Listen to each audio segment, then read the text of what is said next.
এই দেখুন পিঠাগুলো কেমন লাগছে। আমি এখানে 3 রকমের পিঠা বানিয়েছি। এগুলো হলো, এই যে দেখছেন, এইগুলো হলো তিলের পিঠা। এগুলো তিল দিয়ে তারপরে তেলে বানিয়েছি। এগুলো হলো তিলের, আর এগুলো হলো সিদ্ধ পিঠা।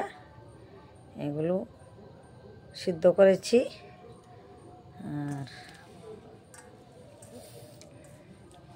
এই পিঠাগুলো যে দেখছেন, এগুলোর ভেতরে ধনিয়া পাতা বেটে দিয়ে দিয়েছি। এই দেখুন, এভাবে বাড়িতে বানিয়ে খাবেন, খুব ভালো লাগবে। আজকে আমি বানিয়েছি, তাই আপনাদের কাছে শেয়ার করছি। আর এই যে পিঠাগুলো দেখছেন, এগুলার মধ্যে দেখুন, এগুলার ভেতর গুড় দিয়ে দিয়েছি। এগুলোর মধ্যে গুড় আছে, গুড় দিয়ে বানিয়েছি। দেখুন কেমন লাগছে খেতে, খুব টেস্ট হবে। এই দেখুন, আর এখানে যে দেখছেন, এটা হলো দুধের মধ্যে নারিকেল পিঠা দিয়ে দিয়েছি। অনেকে কেরোসিন দিয়েও বানায়, কেরোসিন আমি ভালোবাসি না, তাই আমি দুধের মধ্যে বানিয়েছি। অনেকে নারিকেল তেল দিয়ে বানায়, অনেকে বানায়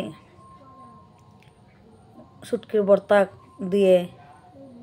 আমি এগুলো ভালোবাসি না, তাই আমি দুধের মধ্যে নারকেল দিয়ে গুঁড়ি দিয়ে পিঠা বানিয়েছি। আর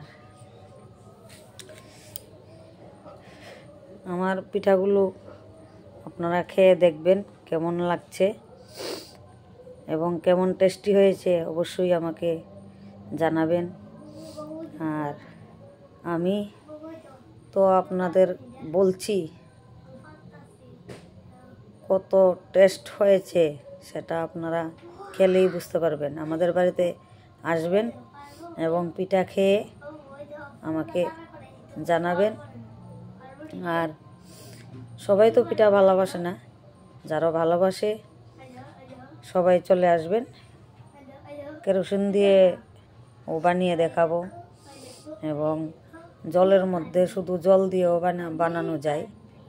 অনেকে অনেক ধরনের বানায়, কিন্তু আমি আমার মতে বানাই। আপনাদের ভিডিওটা কেমন লাগছে অবশ্যই কমেন্টে বলবেন। সবাই ভালো থাকবেন, পাশে থাকবেন।